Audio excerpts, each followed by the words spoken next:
త్యాగ ఫలితమే 2014లో ఆ రోజు ఉన్న ఏదైతే కాంగ్రెస్ ప్రభుత్వం అనేక పార్టీలు ఒత్తిడి మేరకు తెలంగాణ ఇవ్వడం జరిగింది.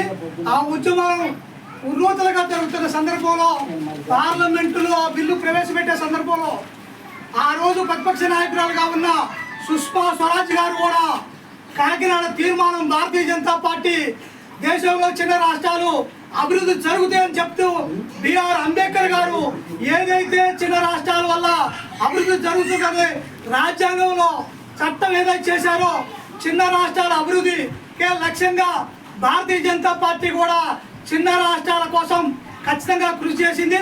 ఈనాడున్న ఈ రాష్ట్ర ప్రభుత్వం ఏదైతే ఆ రోజు ఉద్యమం 68 ఉద్యమం తెలంగాణ మన మలదేశ ఉద్యమంలో కూడా ఎంతోమంది అమరవీరులు అసులు బాశారు. ఆ రోజు ఎన్నికల ముందు ఈ రాష్ట్ర ప్రభుత్వం తెలంగాణ ఉద్యమంలో పనిచేసిన కార్యకర్తలందరినీ గుర్తించి వాళ్ళందరికీ కూడా ఉపాధి కల్పిస్తారని చెప్పిన ఈ రాష్ట్ర ప్రభుత్వం 2 సంవత్సరాలు దాటినా కూడా ఇంతవరకు ఉద్యమకారుల గురించి పట్టించుకునే పరిస్థితి లేదు.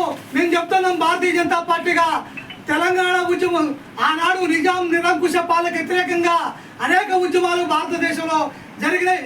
ఈనాడు భారతదేశం కాకుండా ప్రపంచ దేశాల్లో కూడా తెలంగాణ రైతాంగ సాయుధ పోరాటం ఉద్యోగంగా జరిగింది.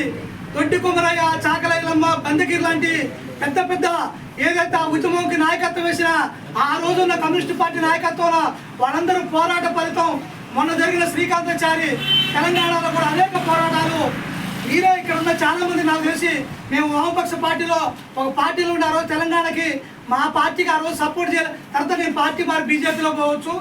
ఆనాడు ఏదైతే తెలంగాణ ఉద్యమం కోసం అనేక మంది అనేక రకాలైన నిరసన తెలిసి అనేక వృత్తులు అనేక రకాలైన ప్రజలు కూడా రాష్ట్ర ప్రభుత్వం కేంద్ర ప్రభుత్వం మీద అనేక ఒత్తిళ్లు చేసి ఆ ఒత్తిళ్లకు లొంగి 2014లో టీఆర్ఎస్ ప్రభుత్వం కేసీఆర్ నాయకత్వం సరే కొన్ని రాజకీయ పార్టీలు కావచ్చు, కానీ ఆ ఉద్యమానికి నాయకత్వంగా మనం ఏదైనా మంచి అనుకోవాలి, చెడు అనుకోవాలి.